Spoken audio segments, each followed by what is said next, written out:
Welcome to episode 170 of Pokemon Going here on Heroes of Fandom. If you haven't noticed, I uploaded episode 169 over a month ago. It's been well over a month. And then we also posted another Pokemon Go video talking about the Heroes Niantic stuff that went really well. It didn't go well at all. But, yeah, not only that, this is actually the first time for a while opening the app. And this is going to be the first Pokemon I catch in a while. And we're going to be talking about all that today. Basically, my feelings on, I guess, Pokemon Go and Niantic as of now, or as of late, and certain events that have happened. Events that will happen. We're going to get into all of that. I don't even know what's happening in the game right now. I don't know any events and stuff because the last time I really played Pokemon Go, I would say, is Togetic Community Day last month in April. And since then, I opened my app a total of 2 times. Once for Swinub Community Day and another time for the Cleavor raids. And speaking of community days, let's talk about those because, yeah, those... yeah. There were 2 community days last month. We had Togetic Community Day and we had Swinub Community Day Classic. Now, usually, I would do a video for those community days, right? So I've done community day videos ever since the beginning of Pokemon Going here on the channel. The very first episode of Pokemon Going was Piplup Community Day back in January of 2020. It's basically what kickstarted our series. And I've been doing a video for every single community day, even the ones that I wasn't able to play a lot, or ones that I just completely missed or just didn't record. I would still do recap videos and stuff. For these 2 community days, I just neglected to do them. And there's a few reasons for that. We're going to get into those right now. Let's talk about those community days. So let's talk about the Swinub one because, well, pretty much nothing happened. I didn't play. I couldn't play. I was working. I had to work that day. I had to work during those hours. Yay for those 3-hour community days, am I right? But yeah, I didn't play and I didn't even catch any shinies.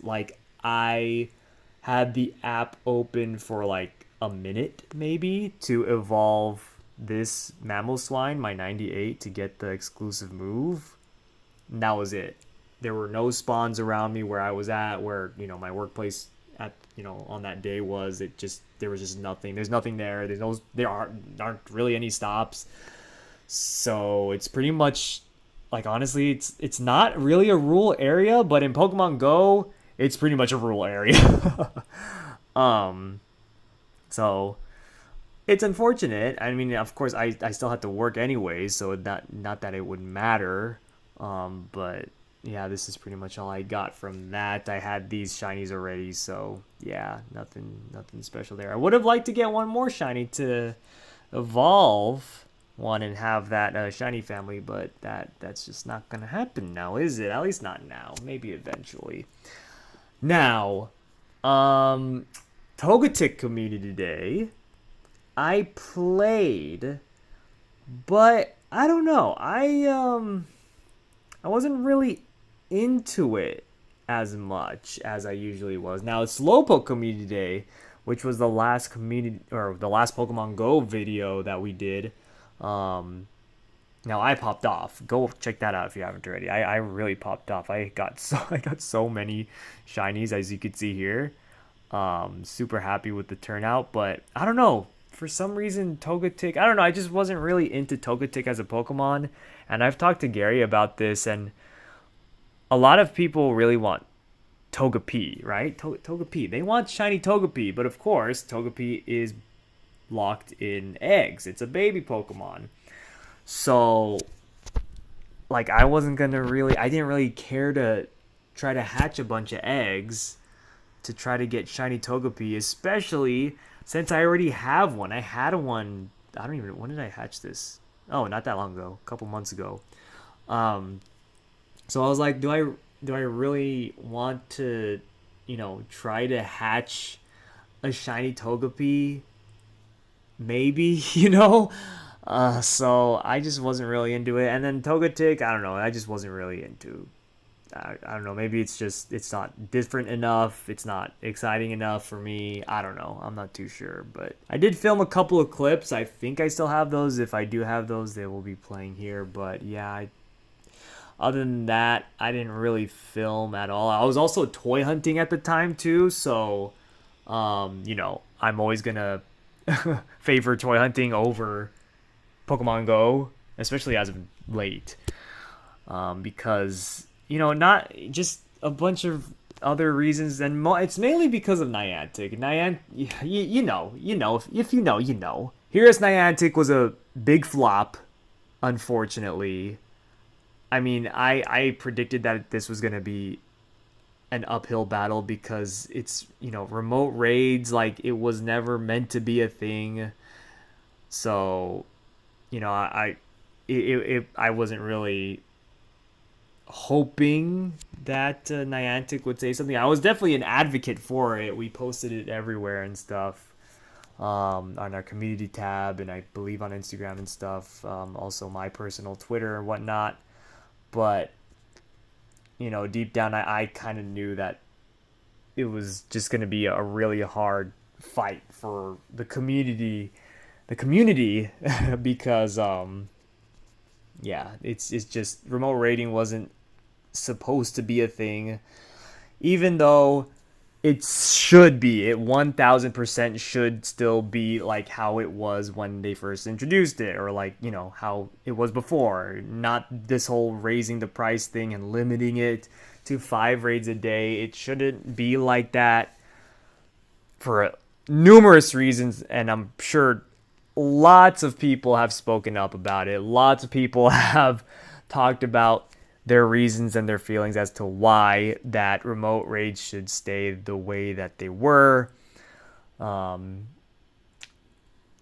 doesn't realize, or chooses not to realize, that the world has changed because of the pandemic. It's really not that hard of a concept to understand, but for some reason for Niantic, it's hard for them to understand. Future Anthony here. So this entire video was recorded before some more news hit, and this is just me talking about that news. So first off, actually, shadow raids are going to be a thing. At the time of this recording, they're going to happen, I believe, tomorrow. So Shadow Mewtwo is coming to shadow raids.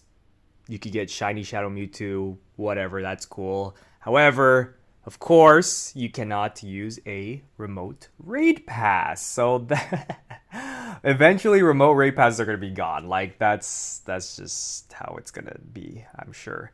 And then also, we have an article here from Pokemon Go Hub in response to Niantic breaking silence on Here's Niantic movement and remote raid changes. So basically, a couple of people, or one person, Michael Steranka, I don't know, he works for Niantic, I guess, but he basically said, we don't have any plans on directly responding to the Here's Niantic stuff because we want to do things our way and screw y'all. So that's pretty, so there it is. So, if you decide to continue to play. If you don't decide to continue to play, then don't continue to play. It's up to you. It is up to you. So anyways, back to your video. Honestly, stopping my gameplay for the amount of time that I did was good. Like, it was good for me. I felt like, I don't know. I just felt like, wow, like, I don't have to worry about things. I don't have to, like, worry about feeding my buddy. I don't have to worry about doing my daily, spins or whatever. Like, it was just a nice break from the game. I mean, of course, I definitely want to get back into it. We're going to be having Fennekin Community Day. And I'm also going to be toy hunting again, so there's that. They always do that. They always like to put a community day and a day where they release new toys on the same day.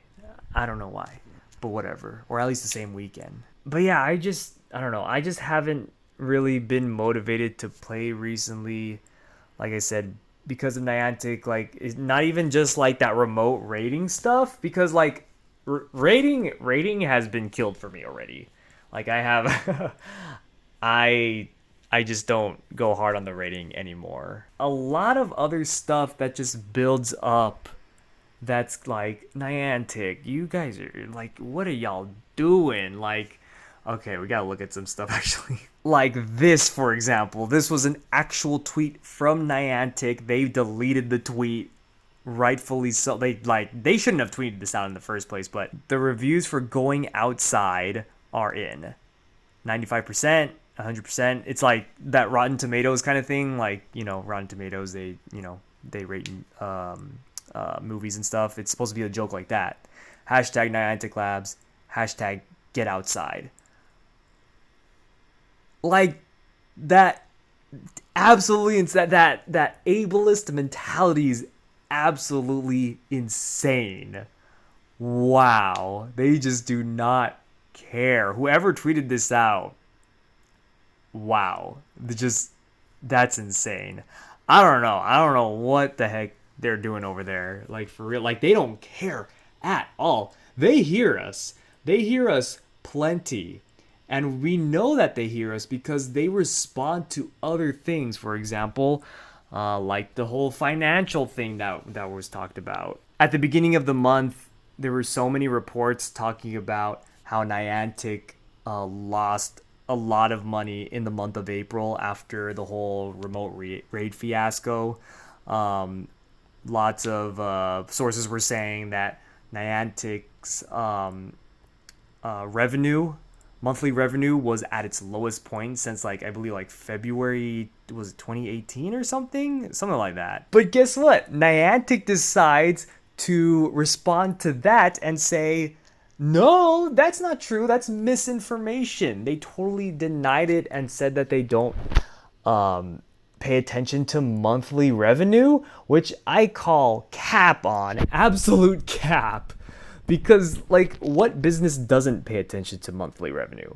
Real talk. Like, it doesn't matter who you are. Even if you're like, McDonald's, like, you have so much money. It doesn't matter how much money you have. You're going to pay attention to monthly revenue. Like, how do you not? So, I don't know. That's cap. And also, I just don't believe that. I don't know. I just don't, like they didn't give any numbers. I mean, I didn't really expect them to give any numbers. If it was like actual misinformation. I think they lost a lot of money. I'm no expert on business or whatever. I don't work for Niantic, obviously. So I don't know their earnings or whatever. They say that there's a massive increase in revenue for in-person raids, which I also call cap. Like, no, like, they are at, like, I can't believe that. I cannot believe that. I refuse to believe that. And they're not going to provide us the numbers to back that up. So how can I believe them? So they decide to respond to that, and they also decide to respond some other misinformation, apparent misinformation, that if you have a game, a Niantic game on your phone, and you delete your account on that game, that therefore deletes your Niantic account or whatever, therefore deleting, like, your other accounts on your other games, so like Pokemon Go, for example. So if you have like Pikmin, if you delete, that your account on that game, that deletes your Niantic account, that deletes your Pokemon Go account, or something like that. Something crazy like that. Niantic also denied that. I don't know. I don't know if that's true. I don't know what's true. I don't really care. The fact of the matter is that they willingly choose to say, okay, we're going to respond to this, but we're going to ignore the Hear Us Niantic stuff, because we don't hear you. community, the people who actually play our game, you know? And of course, just your typical stuff, like your typical, oh, sorry, this is broken. We're gonna patch it up. Oh, sorry, this, sorry, that. Oh, Mega Scizor wasn't switching to Mega Pinsir. Or hey, there was a brief outage in Pokemon Go. Sorry about that. Like, stuff like that. It's like stuff like this has been happening since like the beginning of the game, pretty much. But like, it just constantly builds up and builds up, especially after all this here's Niantic stuff. It's like it makes these little things seem even worse, and that's not good. Now don't get me wrong, I love Pokemon Go. Like, it's such a good, at least it's a good idea, it's a good concept. You go out into the real world and you catch Pokemon. That's cool.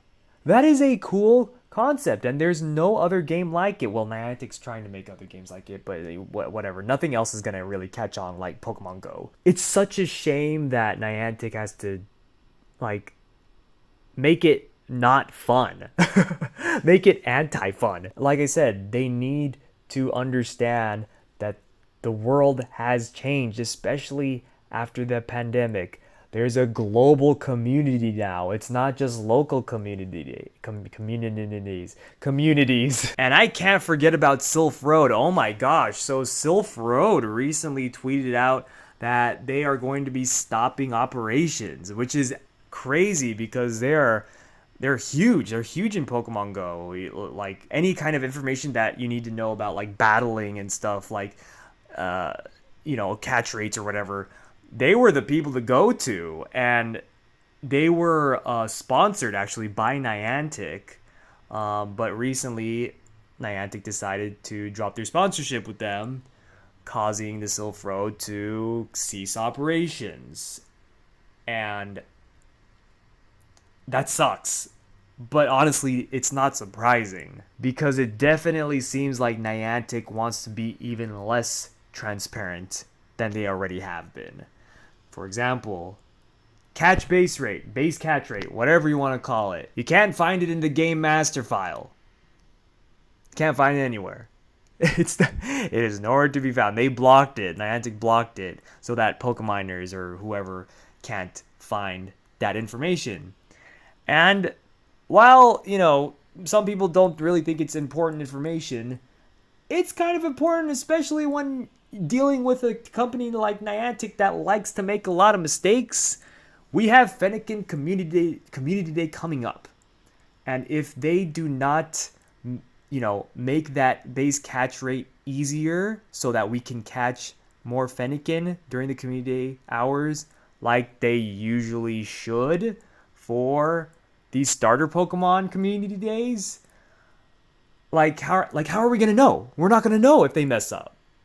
So, and they've messed that up before. The one thing I will say that might be a saving grace for me when it comes to Pokemon Go and my desire to play Pokemon Go, and I don't think it'll be a permanent, fix, I guess, if you want to call it that. But at least a temporary one. GoFest. Pokemon Go Fest, and I'm not even talking about the global event that they've been doing ever since the pandemic, because that's just been going down as well. But I'm talking about the in-person one. I've never been to an in-person Go Fest, and when I started the channel, actually a big part of the reason why I started, not the channel, but the series, the Pokemon Going series here on the channel, was because I wanted to attend a in-person Go Fest. It was JT Gilly's video, one of JT Gilly's videos on a Go Fest. I'm not too sure which Go Fest it was. It was an in-person Go Fest before the pandemic. And I thought that was like the most awesome thing. I was like, that's when I learned about shiny Pokemon. That's when I learned about GoFest, and I looked into it more after watching that video, and I'm like, this sounds really cool, and these videos look really cool. I want to start doing videos like these. So I started doing, Pokemon Going with Piplup Community Day, And ever since then, I've just been wanting to go to an in-person Go Fest. And now there's going to be one not here in Hiroshima, but in Osaka, Japan. And that's not too far from here. It's just a couple of stops away on the bullet train. Not too bad. So I'm gonna have to make it out there for sure, and I'm super pumped for it. I haven't bought my ticket yet because um, Japanese players go hard, and they do not mess around. Um, the early bird tickets are already sold out. They sold out pretty fast. As you can see here, early bird tickets are sold out. General admission tickets will go on sale soon. So once those go up on sale, I'm gonna have to buy my ticket. I was hoping to, save 500 yen, but whatever. It is what it is. 500 yen. That's not too big of a deal. But yeah. So hopefully I'm gonna be going to this. And another thing too, I actually entered the lottery to get the Pokemon Go Plus Plus. Never had an auto catcher before. So when they announced the Go Plus Plus, I was like, I think I need that, especially its compatibility to Pokemon Sleep, which I really also want to try out. That also sounded really cool. So yeah, I entered the lottery for that. That's how it works here in Japan. Actually, if you don't know, you have to go to the Pokemon Center online, and try to enter this lottery in order to get the chance to buy the that item. They do that a lot with like Pokemon cards and a lot of other Pokemon items here. And guess what? I am one of the lucky winners. I was able to purchase a Go Plus Plus, so I am actually officially going to be getting that in July. So in July, we're going to be getting that Plus Plus. I'm going to download Pokemon Sleep, try that out, see how that works with Pokemon Go. And then in August, hopefully, if I can get the tickets, Go Fest Osaka, Japan. So I'm actually pretty excited. Just talking about it makes me pretty excited. So hopefully this summer, it'll pop off with Pokemon Going. I still want to make videos about Pokemon Go. I don't know the future of the Pokemon Going series here on the channel. I mean, as of now, I'm going to continue it. The longevity of the Pokemon Going series here on the channel is going to depend on a lot on Niantic, to be honest. We'll see how it goes. I might do a follow-up video with Gary and maybe Richard, maybe some of the other guys here on the channel, because I do want to hear their thoughts about their perception of the game now and their perception of Niantic now, and any saving graces that they would have as far as the game goes. So but yeah, I just wanted to do this video. I know it's a little different from my usual stuff, our usual Pokemon Going episodes, but to the people that watch this series, thank you for watching. It is a big part of the channel. It doesn't get as many views, not nearly as many views as like the Toku stuff, but I do appreciate the views that we do get for Pokemon Go, because I like I said, I like the game. I just wish Niantic wasn't so Niantic. Thank you all so much, everyone, for watching. Please subscribe if you haven't. Follow us on our social media just below. We also have a Discord, so make sure to flex your shinies, hundos, or talk smack about Niantic. Whatever you want to do. And we'll see you next time.